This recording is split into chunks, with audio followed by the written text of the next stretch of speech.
Bonjour à toutes et à tous. Le président du bureau politique du mouvement de résistance palestinien Salah al-Harouri est tombé en martyr dans une frappe sioniste mardi soir sur la banlieue de Beyrouth, a annoncé la résistance palestinienne citée par l'agence de presse libanaise.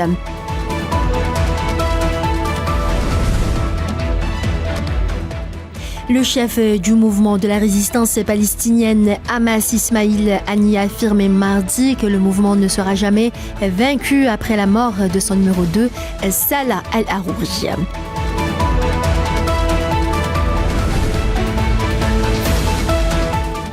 En Palestine occupée, le bilan de l'agression génocidaire sioniste contre la bande de Gaza s'est alourdi à 22 185 martyrs depuis le 7 octobre dernier, a indiqué le ministère palestinien de la Santé. Ce bilan comprend 207 Palestiniens tombés en martyrs au cours des dernières 24 heures, a précisé la même source, qui a aussi fait état de 57 000 personnes blessées.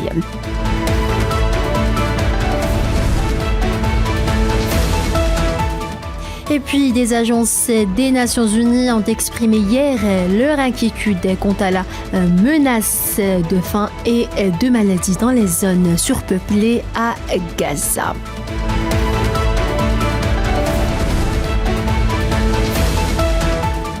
Voilà pour ce qui est des derniers développements en Palestine et dans le reste de l'actualité.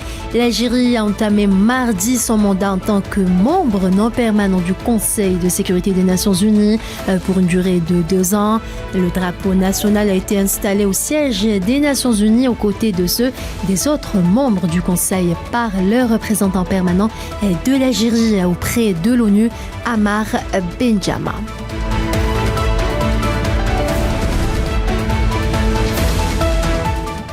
Le président de la République de Sierra Leone, Julius Maada Bio, est arrivé mardi soir en Algérie dans le cadre d'une visite de 3 jours.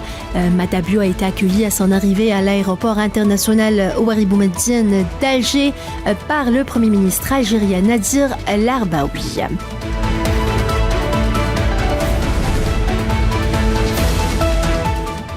Au Japon, les secours affrontent ce mercredi une météo très défavorable alors qu'ils tentent toujours de trouver des survivants du terrible séisme qui a touché lundi le centre du pays, faisant au moins 62 morts selon un nouveau bilan provisoire.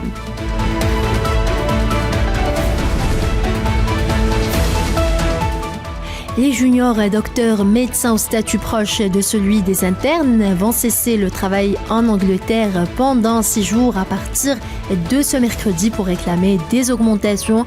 Une grève d'une longueur inédite pour le système de santé public britannique.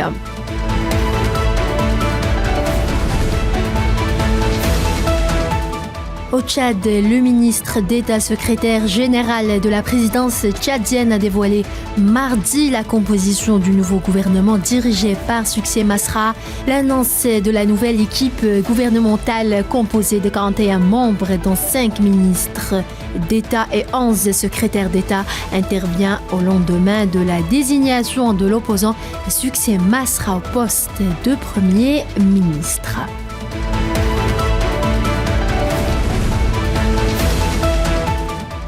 Et puis, l'Organisation internationale pour les migrations a déclaré hier qu'au moins 1234 migrants avaient été secourus et ramenés en Libye au cours de la semaine dernière.